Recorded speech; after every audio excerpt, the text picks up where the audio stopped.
சோமுமே என்று கூறியவற்றால். தம்பி திருமூலர் பெருமானே, அதில் என்ன சந்தேகம்? ஏன் அப்படி கூறினார்? திருக்கேதீச்சரம், திருக்கோணேச்சரம், முன்னேஸ்வரம், நகுலேஸ்வரம், தொண்டீச்சம், சிவம்பிலிங்கம் கோயில்கள் என்று இலங்கை முழுதும் புகழுடைய சிவாலயங்கள் விளங்கியது நாளாகும்.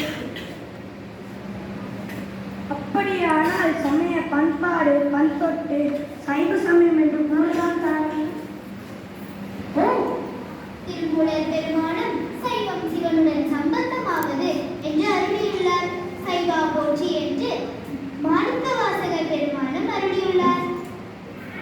ஆனால் சைவ சமயம் என்று சொல்பதாம் தமிழரிடம் அறிவித்தது. அது என்பவரின் தவக்குறைவு. கடவுளை சைவா போற்றி என்று மாணிக்க வாசகர் பெருமான் அருளியிருக்க சைவம் என்பதனை தவிர்க்கும் இடத்திற்கு கடவுளின் அருள் வாய்க்குமா? சைவாலயங்களிலும் சிவபெருமானின் முதன்மையை ஒடுக்கும் தவறை சைவர்களே முன்னின்று செய்கின்றனரே, அதுதான் வேதனையாக உள்ளது. அக்கா, கவலை வேண்டாம். சைவ சமயத்தை போற்றி வாழ்ந்த நாவலர் பெருமானின் குரு பூசை தினம் என்று சைவ சமயம் மங்கிய போது சிவபெருமான் அனுப்பி வைத்த உயர்ந்த சைவ கோமான் அவர் போல் பலரினை சிவபெருமான் அனுப்பி வைப்பார். உண்மைதான் தம்பி. சிவபெருமான் ஒருவரே சர்வ வல்லமையுடையவர்.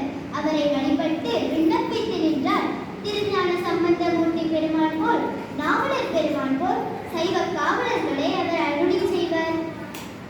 அக்கா, நாவலர் பெருமான் போல் எனக்கு புரிகிறது அக்கா. அந்த நாவலர் பெருமான் சிறப்புகளை அறிவீர்களா? தம்பி, நாவலர் பெருமான் பற்றி கூறினாயே, அவரின் சிறப்புகளை அறிவாயா? ஓம் அக்கா, தனி ஒரு மனிதனாக இருந்து சைவ வித்தியாசாலைகளை நிறுவினார்.